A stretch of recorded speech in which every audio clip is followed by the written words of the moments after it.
सफल से सुने सफलता की कहानी उन्हीं की जुबानी।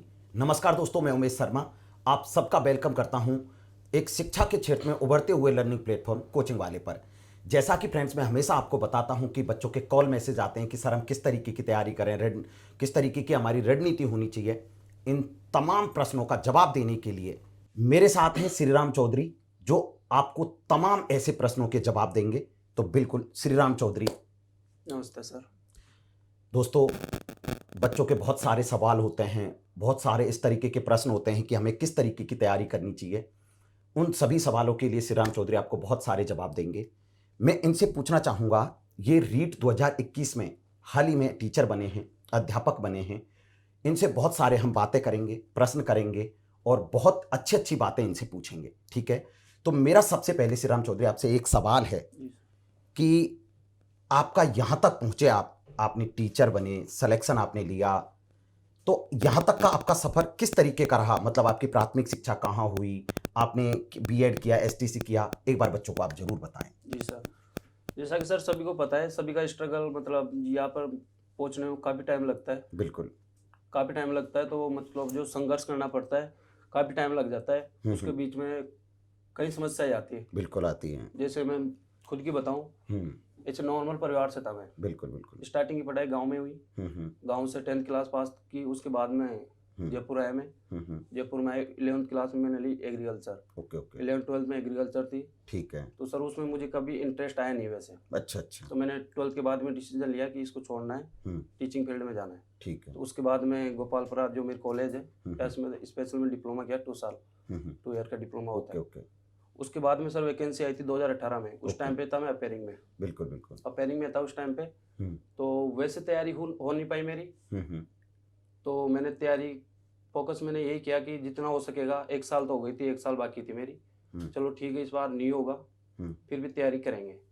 तो उसमें सर तैयारी करने का टाइम नहीं मिला। फिर भी तैयारी की, उसमें अच्छे नंबर थे, उसमें मैं 3 नंबर से रह गया था। अच्छा अच्छा, 2018 वाले। 2018 वाले। Okay okay. उसके बाद में जैसे कंप्लीट हुई, डिप्लोमा कंप्लीट हुआ। ओके। उसके बाद में वैकेंसी थी नहीं। तो टाइम यही था कि क्या करें। ओके। तो लगभग 3 साल बीत गई थी। 2021 में वैकेंसी लगी थी।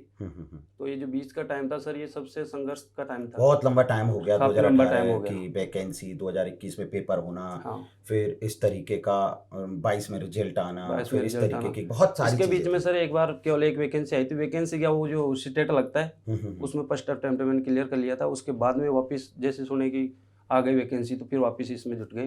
बिल्कुल बिल्कुल। श्रीराम चौधरी, मुझे आप एक बार बताएं बच्चों के लिए कि आपने इस तरीके की तैयारी करी, तो आपका शुरू से मन था कि मुझे टीचर बनना है, जी सर। या कहीं बीच में जाकर के आपको पता नहीं चला सर, कि वो मुझे तो क्या देखो, 12 जब तक बच्चा 12th पास करता है उस टाइम पे तो उसके आगे करियर इतना सोच नहीं पाता है वो।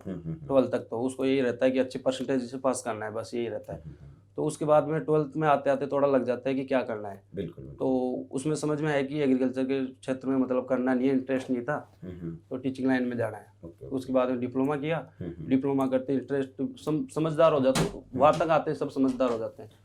तो श्रीराम चौधरी, आप कह रहे हो कि मतलब ये आपका सेकंड अटेम्प्ट था रीट का। मतलब एक तो 2018 में आप अपीयरिंग थे, तो उस समय आपने एक बार अटेम्प्ट दिया, फिर आपने 2021 के अंतर्गत दूसरा अटेम्प्ट दिया। बहुत बढ़िया। आप मुझे ये बताएं कि जैसे कई बार बच्चे तैयारी करते हैं तो कई बार पूछते हैं कि सर किस सब्जेक्ट पर सबसे ज्यादा फोकस करें, कौन सी सब्जेक्ट को ज्यादा प्राथमिकता क्रम में रखा जाए।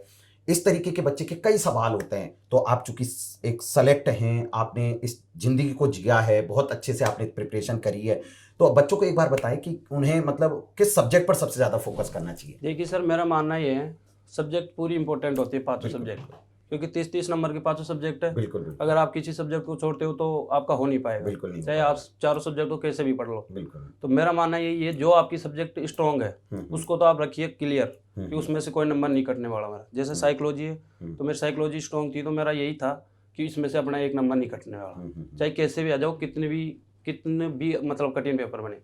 वैसा ही मेरा हिंदी में था सर। साइकोलॉजी में मेरे आए थे 28 नंबर, केवल 2 नंबर कटे थे मेरे। हिंदी में मेरा कटा था केवल 1 नंबर। तो ये मेरा स्ट्रॉन्ग पॉइंट था। इसके अलावा मैथ मेरी अच्छी थी। ईवीएस का सर ऐसा रहता है कि उसका मतलब ज़्यादा रहता है, उसका ये नहीं पता रहता है कि मतलब सिलेबस फिक्स हो। जीके पूरी, ईवीएस, मेथड, उसमें कुछ भी आ सकता है। तो उसका कंफर्म नहीं कह सकते कि इसमें अपना, जैसे साइकोलॉजी में ये रहता है कि कैसे भी आओ अपन कराएंगे, आराम से हो जाएगा। तो यही है कि जैसे मतलब जो आपकी स्ट्रॉन्ग पॉइंट है उसको तो आप स्ट्रॉन्ग रखिए। बिल्कुल ईवीएस को आप छोड़िए कि चलो ठीक है जितना हो सकेगा उतना कर लेंगे। बिल्कुल। मैथ में तो ये है कि अगर आपको आ रही है तो कैसी भी आओ, मैथ में कोई दिक्कत नहीं आती। संस्कृत रहती है उसमें ज़्यादातर प्रॉब्लम संस्कृत में आती है लोगों की, तो संस्कृत का ये रखिए कि कम से कम 25 से ऊपर नंबर आए आपके। बिल्कुल 25 से नीचे नहीं आए। 2-5 टॉपिक रहते हैं उसमें दिक्कत आती है, वाच्य परिवर्तन इनमें, तो उन पे ध्यान रखिए थोड़ा, और बाकी सब हो जाता है। कई बच्चों के सवाल होते हैं, कई बार पूछते हैं कि हम जब तैयारी करें तो जैसे आपने कंसेप्ट को क्लियर कर लिया, तो प्रैक्टिस का कितना बड़ा योगदान मानते हैं आपकी, मतलब अच्छे से प्रैक्टिस की देखिए जाए सर, किस तरीके प्रैक्टिस सबसे मेन चीज़ मैं प्रैक्टिस को मानता हूँ, क्योंकि पढ़ते सब है, तैयारी करते वो सब पढ़ते, कोचिंग करते, नोट्स उतारते, सब याद करते हैं, तो वो मायने नहीं रखता, क्योंकि पढ़ते सब ये कहते हैं ना कि यार ये तो इसका कैसे हुआ, ये तो इससे ज़्यादा इंटेलिजेंट था। तो इंटेलिजेंट वहाँ पे पता नहीं लगता, इंटेलिजेंट का पता लगता है वो जो 2.5 घंटे में पेपर होता है उस टाइम पे आप कितना मतलब खुद पे कंट्रोल करके पेपर कर रहे हो, और उसका फायदा जब मिलता है जब आप तैयारी करे हुए पहले प्रैक्टिस किया हुआ हो। क्योंकि ज़्यादातर सर अपन देखते हैं जैसे पेपर दे के बाहर निकलते हैं, पेपर दे के बाहर निकलते हैं तो बोलते हैं कि यार एजुकेशन था मेरे को आ रहा था, ये गलती से हो गया। तो उसका अगर आप पहले तैयारी कर लेते हो तो वो गलती पहले से हो जाती है ना आपसे, तो आप वहाँ पे सावधान हो जाते हो, तो फिर वो तैयारी आपकी वहाँ पे काम देती है और वो गलती नहीं होती आपसे।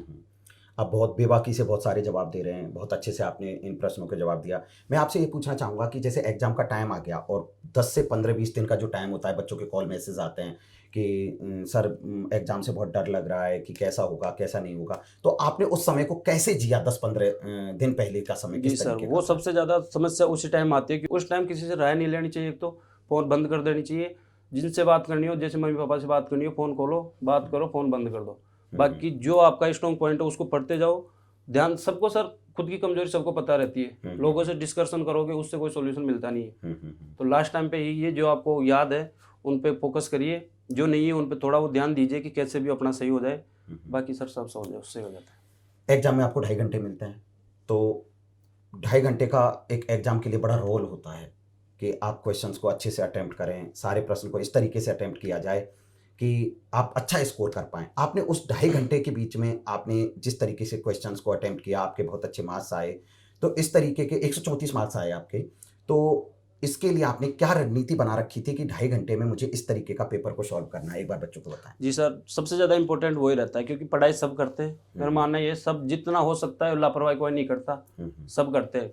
अब ज़्यादा डिपेंड करता है वो 2.5 घंटे का खेल, 2.5 घंटे का खेल रहता है, उसी पे सब डिपेंड रहता है। तो सर उसमें मेरा ये था कि साइकोलॉजी और मैथ, हिंदी और मैथ, इनमें मेरी दिक्कत नहीं थी क्योंकि मेरी अच्छी तैयारी थी। मुझे सबसे ज़्यादा डर था संस्कृत का, तो संस्कृत में लास्ट तक पढ़ के गया था। लास्ट तक पढ़ के गया, जाते मैंने संस्कृत को देखा पहले। संस्कृत को जाते देखा, उसमें ऐसे होता है कि जो सब्जेक्ट को आपको डर रहता है उसको आप पहले नहीं देखते हो, बाकी को करते रहते हो, तब तक आपने डर रहता है कि संस्कृत पता नहीं कितनी हार्ड आई होगी, तो बाकी सब्जेक्ट बिगड़ जाती है। सबसे पहले जाके उसी को किया मैंने। उसमें जैसे मैंने तैयारी थी, जैसे मैं डर रहा था वैसा पेपर नहीं था, काफ़ी ईजी पेपर था। उसमें मेरे लगभग 25 क्वेश्चन तो मेरे राइट थे, और फर्स्ट अटेम्प्ट मैंने 25 से ज़्यादा कर लिए थे। उसमें 2-3 क्वेश्चन मेरे छूट गए थे, चलो इनको बाद में देखेंगे। उसके बाद में साइकोलॉजी है, साइकोलॉजी में 20 से ज़्यादा मैंने फर्स्ट अटेम्प्ट में क्लियर कर दिए। 5-7 क्वेश्चन मेरे बचे, उनको चलो ठीक है। तो मेरा ये रणनीति थी कि जो क्वेश्चन पहले आएंगे उनको सबको करेंगे, पूरी सब्जेक्ट हो जाएगी। उसके बाद में टाइम देखेंगे, फिर जो सब्जेक्ट छूट रही है अपनी, जो क्वेश्चन छूट रहे उनको बाद में करेंगे। ठीक ठीक। ये अच्छा, बहुत बढ़िया, बहुत अच्छा लगा। बच्चों को आपने बहुत सारे ऐसे सवालों के आपने जवाब दिए, इनको मोटिवेशन मिलेगा तैयारी करने में, इनके 4 चांद लगेगी। मुझे ये बताएं कि आप अपनी सफलता में इसका श्रेय किसको देना चाहेंगे? आप बहुत अच्छा सर, टीचर श्रेय का तो ऐसा है, जो सबसे संघर्ष का टाइम होता है उस टाइम पे दोस्त यार कोई साथ नहीं देता, सब उस टाइम पे देता मम्मी पापा। पैसे की दिक्कत आए और कोई दिक्कत आए, सब साथ मम्मी पापा देते हैं। जैसे सक्सेस हो जाओगे, नंबर आ जाएगा, उसके बाद में तो सब साथ देते हैं। तो संघर्ष में सबसे ज़्यादा साथ तो मम्मी पापा का रहा। बाकी कोचिंग स्टाफ आपका, उमेश सर से काफ़ी अच्छा सपोर्ट मिला मुझे। साइकोलॉजी में विशेषकर आपसे मिला। साइकोलॉजी में केवल 2 नंबर कटे सर मेरे। बिल्कुल बिल्कुल, बहुत बढ़िया। दोस्तों, हमने श्री राम चौधरी से बात करी, बहुत सारी बातें हुई, आपको बहुत मोटिवेशन मिलेगा इन सब बातों से।